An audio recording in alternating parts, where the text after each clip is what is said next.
దీనికి సంబంధించి బీను ఉన్నారు. చెప్పండి బీను, అసలు ఏమైంది, మొత్తంగా ఏం జరిగింది? అయితే మా భార్య మా అబ్బాయి పోలీస్ స్టేషన్కి వెళ్ళిర్రు. కానీ నేను వెళ్ళిన ఎందుకు మన కేసులు పెట్టుకున్నాడు నా సమస్య నేను చెప్పిన నచ్చు మీరు ఇంటికి వచ్చారా, నేను వెళ్తే ఏం చేసిర్రు, నాతోటి కూడా మా వాళ్ళు వచ్చిర్రు, మా అన్న వచ్చిండ్రు, అందరు వచ్చిర్రు.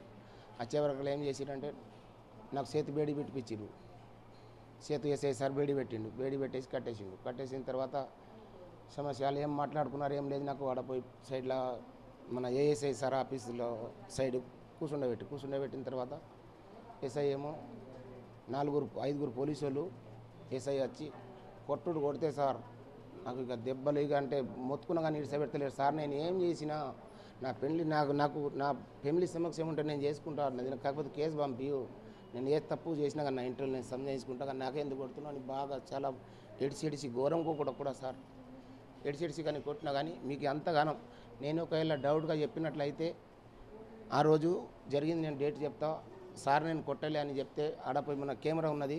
ఆ రోజు కెమెరా 5 గంటల నుంచి 7 మధ్యలో దెబ్బలు కొట్టిన నాకు సార్ ఉన్నాయి. పోయి మన భీమగల్ పోలీస్ స్టేషన్లో పోయి తీపిరి వెళ్ళకపోతే నేను దేనికైనా దానికి సిద్ధంగా సార్. నాకు ఎస్ఐ 5 పోలీసులు. ఎస్ఐ పేరు నాకు తెలియదు సార్. ఎస్ఐ నేను అంతగానో తిరిగా నాకు చదువు రాదు.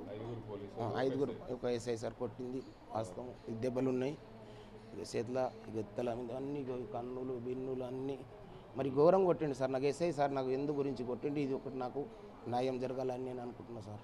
అంటే మీ భార్యాభర్తలు ఇంట్లో మాట్లాడుకున్నారు, చిన్న కుటుంబ సమస్య అని ఇంట్లో మాట్లాడుకుంటే మీ కుమారుడు వెళ్ళి పోలీస్ స్టేషన్లో ఫిర్యాదు చేస్తారు. వాళ్ళు ఫిర్యాదు చేస్తే మీరు ఎందుకు వెళ్తారని నేను వెనకకి వెళ్ళిన మా అన్నని తీసుకొని నేను సంజాయించి నా కొడుకు నా భార్య నేను సంజాయించి తీసుకొస్తాను. నేను వెళ్తే నాకు మరి దారుణంగా ఎస్ఐ సారు పోలీసులు కొట్టిండు సార్.